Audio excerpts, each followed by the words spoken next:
Hello everyone, welcome to the Agni's online classes. और आज की क्लास में हम आगे बढ़ाएंगे क्लास 12th मैक्रो इकोनॉमिक्स का chapter aggregate demand and related concepts. So students, last class में हमने एमपीएस का इंट्रोडक्शन किया था। सो आइए अब हम करते हैं एमपीएस शेड्यूल एंड कर्व। सो बड़ा ही सिंपल टॉपिक है स्टूडेंट्स, जैसे कि हमने एमपीसी पढ़ा था बिल्कुल सेम ही है। सो यहाँ पर आपको चेंज पे मतलब 2 पॉइंट दिए होंगे ग्राफ पे, तो उन दोनों के बीच में जो चेंज हुआ है उस पर ध्यान रखना है, बाकी सारी चीज़ें सेम है। तो यहाँ स्टूडेंट्स एक शेड्यूल है, आइए देखते हैं। देखिए वाई हमेशा हम सेम ही बनाते हैं और उसके हिसाब से हम एस भी बना लेते हैं। एस हमेशा माइनस से शुरू होता है क्योंकि यहाँ पे ऑटोनॉमस कंजम्पशन हुआ है, जीरो लेवल ऑफ इनकम पे सेविंग माइनस में ही होती है। सो सेविंग 2020 से बढ़ रही है स्टूडेंट्स। तो अगर सेविंग 20 से बढ़ रही है तो डेल्टा एस मतलब चेंज इन सेविंग कितना हो गया, 2020। यहाँ पर मत लिखिएगा क्योंकि पहले पॉइंट में इसलिए नहीं लिखते क्योंकि जब भी चेंज देखते हैं तो दो चीज़ों में देखते हैं।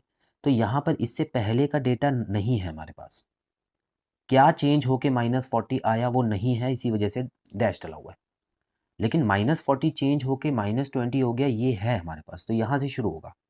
तो डैश कहाँ डालना है, नंबर्स कहाँ डालने हैं वो पता होना चाहिए आपको। डेल्टा वाई यहाँ पर आप देख सकते हैं स्टूडेंट्स, चेंज इन इनकम भी बिल्कुल उसी तरह, जीरो तो यहीं पे है तो इसीलिए यहाँ पे डैश आएगा, फिर 100 से इनकम बढ़ती हुई नजर आ रही है तो यहाँ पे 100 डालिएगा। एमपीएस क्या है, इन दोनों का डिवीजन ही है, तो पहले में तो डैश ही आएगा, दूसरे में 0.20 0.20, इसी तरह से ये आगे बढ़ता जाएगा स्टूडेंट्स। क्लियर है?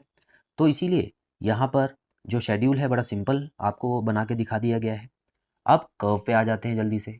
सो एमपीसी कर्व बिल्कुल सेम है स्टूडेंट्स, लास्ट क्लास की तरह। यहाँ पे हमने एपीएस में क्या किया था, एपीएस में हमने सिर्फ एक ही पॉइंट लिया था, इसमें आपको 2 पॉइंट ले लेना है। आप देख सकते हैं एक पॉइंट ए है, एक बी है, तो बी से शुरुआत हुई है और ए पे गए। अब इसका मतलब है कि जब बी पे थे तो इनकम जो थी वो इतनी थी, देखिए Y1 इनकम थी और सेविंग कितनी थी, आर, मतलब ओ से लेके आर तक सेविंग थी। लेकिन हमको इसको तो देखना नहीं, पहले जितना था वो नहीं देखना, हमको ये देखना है कितने से बदला। अच्छा, इनकम बदलकर कितनी हो गई, Y2, बढ़ गई इनकम यहाँ से लेके यहाँ तक, और जो सेविंग है वो आर से पी पे चली गई। जाहिर सी बात है, इनकम बढ़ती है तो सेविंग भी बढ़ती है, हमने पढ़ा हुआ है। तो स्टूडेंट्स यहाँ पर जो आपको फोकस डालना है सिर्फ इतने एरिया पे डालना है, ये देखिए ये जो एरिया है ना, सिर्फ इतने पे आपको फोकस डालना है।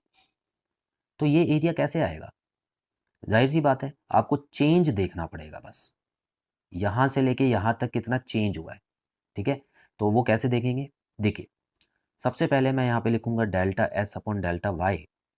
अब डेल्टा एस में मैं क्या लिखूंगा, यहाँ से लेके यहाँ तक, ठीक है, इतना ही तो सेविंग बढ़ी है, तो मतलब पी आर की जो लेंथ है वो ऊपर आ जाएगी। और डेल्टा वाई में क्या लिखूंगा, y1 से लेके y2, ये देखिए y1 से लेके y2 आ गया है। तो बस इन दोनों को आप डिवाइड कीजिए, आपका एमपीएस निकल के आ जाएगा यहाँ का। एक्स एक्सिस पे इनकम दिखाते हैं, वाई एक्सिस पे हमेशा सेविंग्स दिखाते हैं, तो ये तो अभी तक आपको याद हो गया होगा। चलिए अब कुछ इंपॉर्टेंट पॉइंट्स कर लेते हैं। स्टूडेंट्स देखिए, जब भी मैंने आपको इंपॉर्टेंट पॉइंट्स कराए हैं, याद होगा आपको, मैंने हमेशा फ्रैक्शन के हिसाब से कराए हैं। एमपीएस का फ्रैक्शन क्या बोलते हैं कि delta S upon delta Y.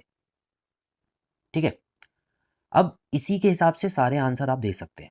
कैसे, चलिए पहला एक क्वेश्चन ले लेते हैं। यहाँ पे देखिए लिखा है MPS varies between 0 and 1। MPS की वैल्यू हमेशा 0 और 1 के बीच में ही आएगी।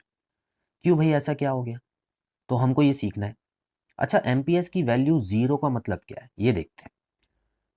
तो एमपीएस की वैल्यू 0 का मतलब ये है स्टूडेंट्स कि नीचे तो कोई वैल्यू होगी। ठीक है, मान लेते हैं कि इनकम में जो बदलाव आया वो 100 आया और सेविंग में जो बदलाव आया वो 0 आया, है ना। मतलब 0 होने का मतलब तो यही है ना कि ऊपर वाला नंबर 0 और नीचे वाला नंबर कुछ कुछ भी हो सकता है। अच्छा, तो अब सोचिए ध्यान से, क्या ऐसा पॉसिबल है, इनकम बढ़ी और सेविंग कुछ भी नहीं बढ़ी।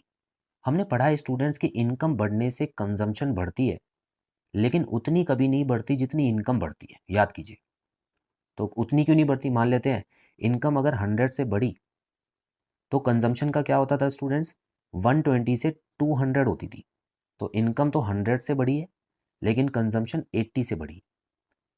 तो इनकम बढ़ने से कंजम्पशन बढ़ी, लेकिन उतनी नहीं बढ़ी जितनी इनकम बढ़ी। क्यों?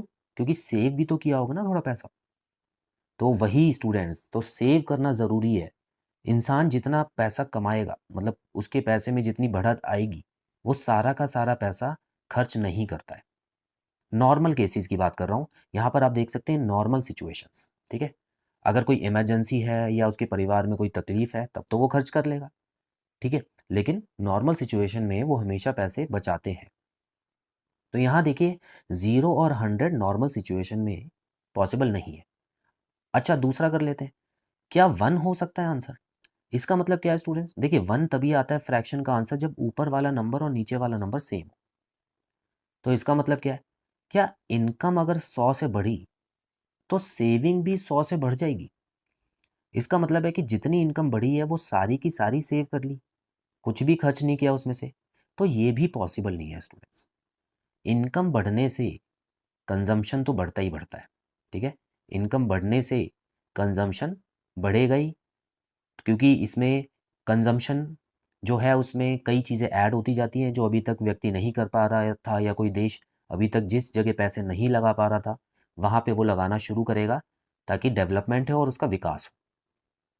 सो ये वाले दोनों सिनेरियो पॉसिबल नहीं है स्टूडेंट्स, इसीलिए बोला गया है एमपीएस जो है वो नॉर्मल सिचुएशन में 0 से 1 के बीच में ही आती है, ठीक है। MPC is equal to 1। अब यही दो केसेस है ना, यहाँ पे लिख के बता दिए गए हैं, आपको समझ आ गए हैं अच्छे से। एक बार जल्दी से पढ़ लेते हैं।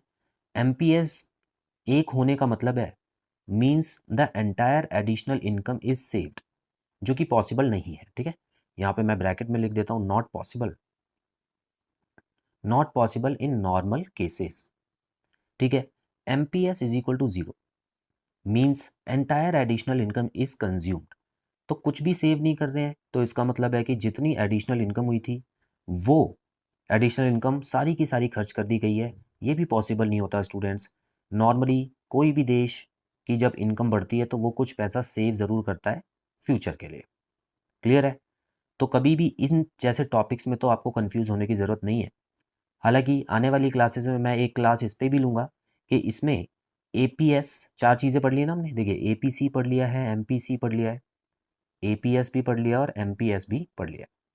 इन चारों में एक चार्ट हम बनाएंगे और उससे फिर देखेंगे कि कौन सा इसमें नेगेटिव होता है, कौन सा पॉजिटिव होता है, क्योंकि एग्जाम में कंफ्यूज कर देते हैं आपको, ठीक है। लेकिन हमेशा याद रखना है स्टूडेंट्स, अगर आपको इनके फ्रैक्शंस याद है, इनके फॉर्मूले याद है, और एक चार्ट जिसमें ये सारी चीज़ें हैं। चार्ट में मतलब इनकम वाला कॉलम, कंजम्पशन वाला कॉलम, सेविंग वाला कॉलम, अगर ये तीनों चीज़ें याद है ना आपको, तो बड़े सिंपल तरीके से आप ये सारे कर सकते हो बिना कंफ्यूज हुए। क्लियर है? चलिए, वो तो आगे की क्लास की बात है, आगे ही करेंगे। सो आज की क्लास में इतना ही स्टूडेंट्स, बहुत जल्द मिलते हैं अगली क्लास में। Till then, bye bye.